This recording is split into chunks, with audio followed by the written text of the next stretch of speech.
sinto a tua presença andando, Pai, em nosso meio, Pai. Sinto você neste local, ó Pai. Agora eu te peço, o Senhor foi glorificado na oração, na palavra, nos louvores. Te glorifica através dessa palavra, Pai. Que toda honra e toda glória seja dada a Ti. Fales com o Teu povo que o Senhor quer falar, Pai. Fales com a Tua igreja, Pai. Que eu diminua para que o Senhor cresça e que seja o Teu nome glorificado. Em nome de Jesus. Amém. Glória a Deus. Vou ler lá em 2 Reis. 2 Reis, o livro que fala dos reis. 2 Reis, vou ler o versículo, capítulo 13, vou ler o versículo 20 e o 21. 2 Reis 20, 21.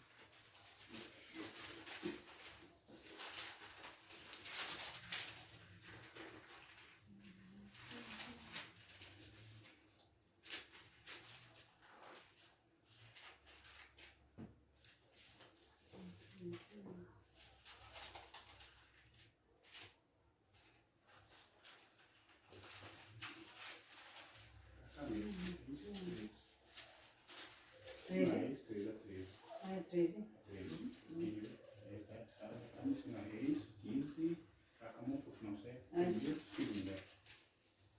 Segunda Reis 13.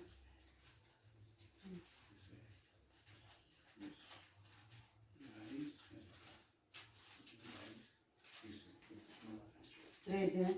É 13, vou ler o versículo 20 e o 21. Assim nos diz Balaão. 2 Reis 13, 20 e 21. Morreu Eliseu e o sepultaram. Ora, bando dos moabitas costumavam invadir a terra à entrada do ano. E sucedeu que, quando alguns enterravam um homem, eis que viram um bando. Então lançaram o homem na sepultura de Eliseu. E logo que o cadáver tocou os ossos de Eliseu, reaviveu o homem e se levantou sobre os pés. Vou ler o 21 de novo. Sucedeu que, enquanto alguns enterravam um homem, eis que viram um bando. Então lançaram o homem na sepultura de Eliseu. E logo que o cadáver tocou os ossos de Eliseu, reviveu o homem e se levantou sobre os seus pés. Amém. Vou fechar a Bíblia. Amém, Jesus. A Bíblia aqui. Aleluia. Aqui, o capítulo que nós lemos, capítulo 13 do livro de 2 Reis, 20 e 21, onde narra o final do ministério de Eliseu. Eliseu foi um filho de Cefate, um homem que estava lavrando com os bois. A Bíblia faz questão de falar que eram 12 juntas de bois. Quando ele estava na 12ª, ou seja, na 12ª, acabando o serviço, o profeta Elias, depois de um longo tempo de oração, veio e chamou ele para seguir. E Eliseu largou a sua família, mudou de terra, largou para seguir Eliseu num destino só de ida, não tinha volta, era só de ida. E ele foi. E aconteceu diversos acontecimentos na vida de Eliseu, diversas situações.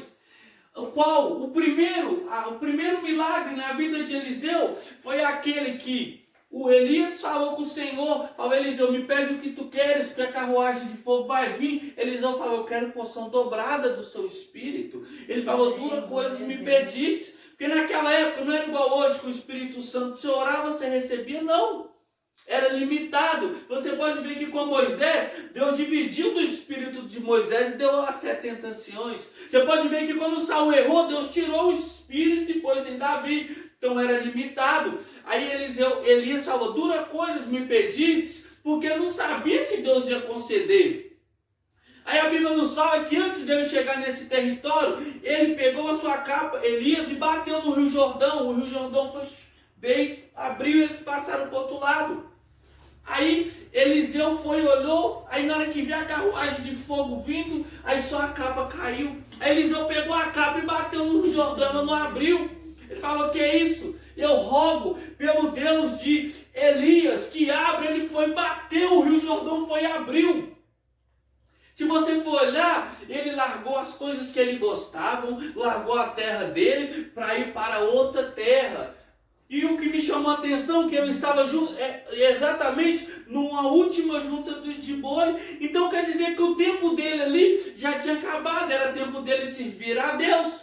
Aí o profeta chamou ele. Se você for analisar o livro de Reis, onde 1 Reis 17, que fala de Elias, o Elias que orou e os céus se fecharam, orou e os céus se abriram.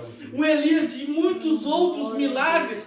Nós vemos que o último milagre de Elias foi o primeiro milagre de Eliseu. Porque Eliseu pegou a capa e bateu no rio, o rio abriu. Ali foi o início. Porque as pessoas lá do outro lado falaram, ó, ele é homem de Deus. O Deus de Elias está com Eliseu.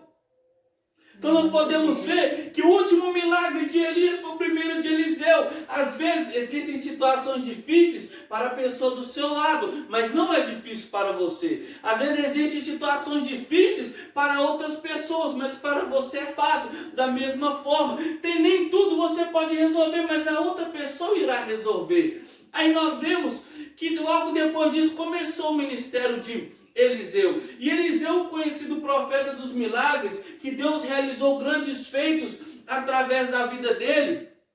A Bíblia nos fala que ele pegou um servo chamado Geazi, e esse Geazi, meio ganancioso, meio querendo que ganhar, escolheu ir com Eliseu. E Geazi foi com Eliseu, ao certo ponto de Eliseu falar desta forma: pega esse cajado e vai lá e encosta numa mulher que está doente. Ele mandou ele ir. Ele pegou o cajado e foi, só que ele encostou a mulher, não aconteceu nada, porque a unção não estava no cajado, tinha que estar em Geazi. Só que Geazi não guardava aquilo que Deus estava concedendo ele. Ele era desleixado, desmazelado com Deus. Uma coisa é você ser desmazelado com os homens, outra coisa é com Deus. Aí a Bíblia nos diz que Eliseu que teve que ir lá. O que me chama a atenção é que Eliseu andou com Elias, correto? E Eliseu, ele se empenhou em buscar a Deus, ele almejava buscar a Deus. Geazi não, ele andava com Eliseu, e ele não teve o mesmo desenvolvimento que Eliseu teve quando andava com Elias, porque não importa com quem andamos, o que importa é o que almejamos. Porque o que nós queremos na presença do Senhor não são as pessoas que vão tirar de nós, mas se nós pusermos os nossos olhos para Deus, que a Bíblia nos fala que os pés dele estão sobre o céu, está sobre um céu azul, e ele olha lá de cima, ele vê o que o povo está fazendo, antes mesmo de nós queremos pronunciar, é como um raio-x que Deus olha para nós. Aí a Bíblia continua nos relatando sobre Eliseu, que aqui é onde nós lemos que antes disso, ele deitado, ele teve uma enfermidade, e antes disso, ele morrendo, chegou um rapaz e falou: poxa, Eliseu, nós vamos morrer, os soldados já estão vindo. Aí a Bíblia nos fala que Eliseu falou: pega a flecha. Ele pegou a flecha, esticou o arco e lançou o arco. E nele lançando a flecha foi rumo ao Oriente, onde vinham os inimigos dele. E ali a flecha caiu ali. Eliseu falava: a vitória já estava concedida. E ali a vitória foi concedida ao povo. Aleluia. Aí nós vemos que aquilo ali para Eliseu era o último milagre dele, porque a Bíblia nos relata que ele morreu. Aí nós chegamos até onde nós lemos, onde viu um bando de moabitas trazendo um cara morto, porque ele reviveu. E ali eles estavam sepultando Eliseu ali na cova. Aí eles vieram com ele, jogaram aquele homem caiu dentro da cova de Eliseu. Aí a Bíblia nos diz que ao tocar nos ossos de Eliseu, ele ressuscitou. Naquela época, eles embalsamavam a pessoa e punha. Para Eliseu estaria, já estava com um tempo já em decomposição. Aí puseram ele ali e o homem caiu ali, jogaram o homem ali. A Bíblia, ou melhor, os cientistas falam que nós temos uma estrutura óssea. Nós temos uma estrutura óssea que sustenta só o nosso corpo. Aquele homem caiu ali, e a Bíblia é bem clara ao dizer que ele encostou nos ossos. E ele reviveu, ele caiu sobre os seus pés. Então quer dizer que o que Deus quer fazer com nós é dessa forma, é pegar a nossa estrutura que temos na presença de Deus, para que outras pessoas venham se converter, porque se você for ver o reviveu, é uma vida nova, porque ele morreu e reviveu. Quando você se converte, você morre e ressuscita, se a Bíblia trata a ressurreição. Então nós podemos ver que a nossa perseverança, a nossa estrutura, é aquilo que Deus quer pegar para estar abençoando outras pessoas. As situações que nós passamos, que nos estruturamos, é isso que Deus quer usar para estar estruturando outras pessoas. E até mesmo Eliseu achava que era o último milagre na vida dele, mas não era o último milagre, porque aquele homem caiu e ressuscitou. Ou seja, nós nunca devemos pensar que Deus acabou, que para Deus acabou, porque Deus não mudou, toda a geração mudou, toda a nação mudou, só que Deus não mudou. O que se fez novo perante Ele? Há um tempo eu pensava, poxa, o sol se põe aqui e a lua vai vindo. Aí eu pude perceber que Deus roda a terra. Aí nós vimos que antes eles oravam pelo tempo do sol, hoje são 24 horas que eles põem. Então eles estão cronometrando o tempo que Deus vai já uma rodada na terra. Às vezes nós olhando, ouvindo, parece que é algo simples, porque nós vimos aqui um Jesus que morreu e ressuscitou, só que naquela época ninguém ressuscitava. É muito fácil você falar, eu creio em milagres, sendo que foi comprovado o milagre. Eu quero ver você falar, eu creio em milagres, se você não vê assinado no papel, porque Jesus tratou da fé como um grão de mostarda. Algumas Bíblias falam do tamanho. Já parou para pensar a potência, a veracidade, a seriedade de uma fé do tamanho de um grão de mostarda? Pode parecer pequeno, mas será que nós temos essa fé tamanha para confiarmos até em Deus e largarmos